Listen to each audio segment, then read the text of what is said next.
Sad to say, no one can be surprised by some of the revenue forecasts you're making for 2020. But are you of the camp that we're hearing increasingly, especially from some of the airlines, that it does seem that May and June are going to be better, even incrementally, than April and March? It's all a matter of what you compare against.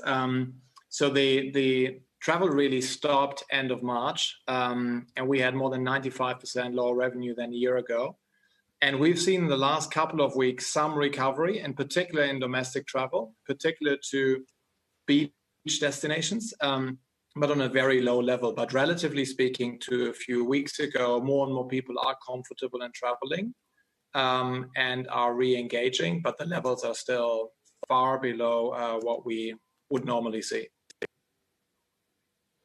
One of the things you've pointed to is a lack of a universal standard for what it means to travel safely, to come into a new country safely. Are you seeing that sort of patchwork get stitched together more quickly in Asia or Europe or, within the continental United States?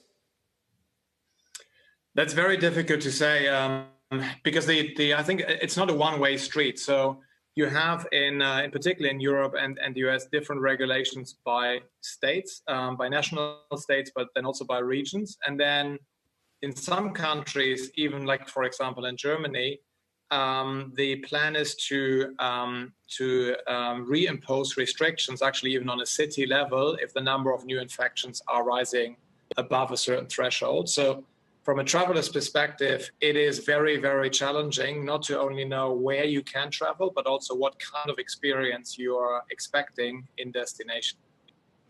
Hey, Axel, it's John Fort. Good morning. The CEO of the U.S. Travel Association says that the travel industry is in a depression. The economy in general might be in a recession, but travel is in a depression. 51% of travel-related jobs have disappeared since this crisis started. Even best case scenario, how does this scale up? How quickly? So our view is that it will take a long time. And the reason is, there are a couple of reasons. One is obviously that we are at the same time in a deep recession and entered a deep recession. So that has a negative impact on traveling.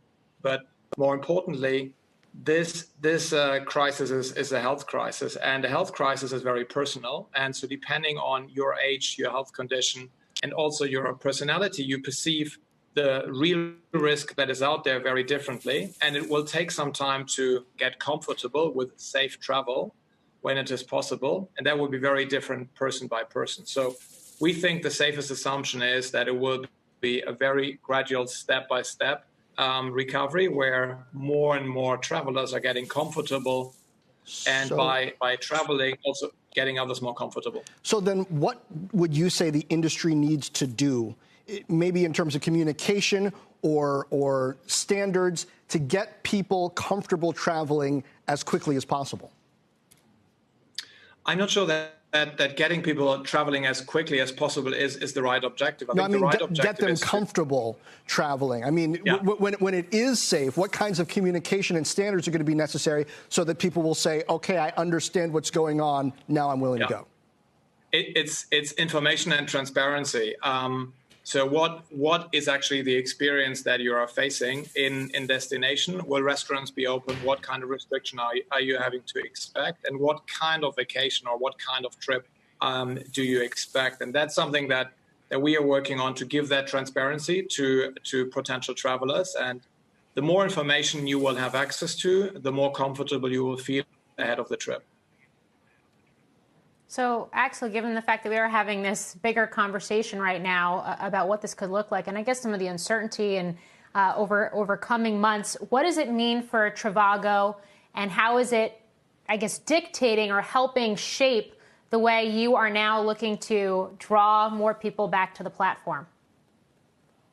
So the most important thing for us has been to accept that travel temporarily disappeared. And that freed up our mind to really focus on the situation that we are now facing. What kind of travel is actually the first that will restart, and how can we help travelers to get comfortable, as you rightly say. And And there, we've added a couple of functionalities to our existing product, showing more prominent free cancellations, which reduces the risk, obviously, of traveling.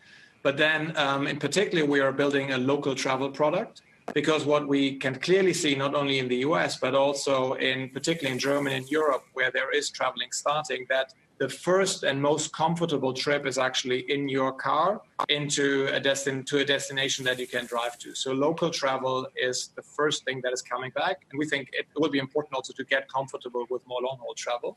And we are building a separate user product to support local travel and to offer information what are actually interesting destinations and driving distance that you might have not considered otherwise, or might not even know that they are interesting destinations. Yeah, it certainly makes sense that people would be gravitating more towards things like road trips. One of the things you mentioned in earnings is that you're gravitating back toward more TV advertising potentially versus, say, search engine marketing on platforms like Google. Why? So the big opportunity of this crisis for our industry in particular is to learn from the past. The industry is restarting really from no activity to the new normal in a couple of years from now. And one of the challenges in the industry in the past has been that a very large share of the industry profits has been captured by search engines. And we have started to do some tests on what the right activity or marketing activity of ours on search engines is before the crisis, and had some indications that the level was beyond what is actually optimal. And so taking that learning now into the restart, we think that overall there will be a lower level be reached going forward, and that allows us to redistribute some of our marketing budget into brand, which has been our historic strength.